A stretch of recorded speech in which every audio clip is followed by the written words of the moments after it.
美苏争霸冷战44年，却在炸掉月球这件事上意见一致，还声称是为了造福人类。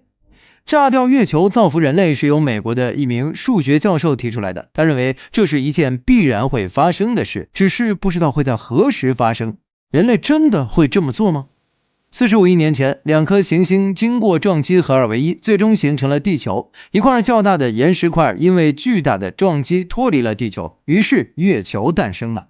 作为地球最亲密的伙伴，月球对地球的影响自然是少不了的，但美国却提出要炸毁它，来为人类造福。最不可思议的是，这项提议居然得到了苏联的认可。原来他们发现月球可能会危害地球的安全。苏联经过研究说，月球像是一只寄生虫一样依附在地球身边。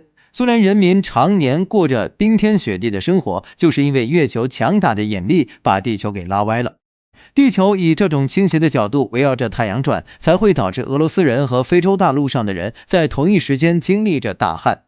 潮汐也是月球对地球产生影响的一种现象，它的规模完全是由月球平面轨道距离地球远近决定的。地球自身的离心力加上月球的引力，使得地球上会出现2次高潮和2次低潮。如果沿海地区遇到涨潮洪水，那么月球就是对这些洪水的助力。洪水的泛滥会导致基础设施被洪水毁坏，甚至改变海岸线。这种助力对于海岸线沿线的动物以及人类来说，大概率已经算得上是威胁生命的存在了。没有了月球，对于人类来说真的是百利而无一害吗？人类还是低估了月球对于地球生命所做出的贡献。假设地球周围没有月球这颗卫星出现，说不定到现在都不会有人类出现。可以说月球为人类出现提供了契机。在16亿年前，地球还只是一个荒芜的星球，是月球的起潮力为生命从海洋登上陆地起到了推波助澜的作用。也正是月球的陪伴，使得地球最终在太阳系中慢慢稳定下来，为生命提供了适宜的气候。如果没有了月球，地球上的人类会发生什么样的变化呢？在人类对月球按下爆炸按钮之后，我们很快就会观测到因爆炸产生的巨大光亮，足以将地球的黑夜照亮。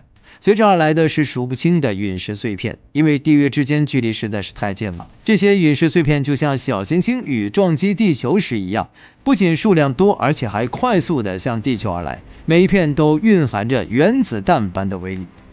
地球上的气候只会更加恶劣，沙漠爆发洪水，雨林地区变成干旱地区，最终四季混乱，变成类似三体中的乱纪元。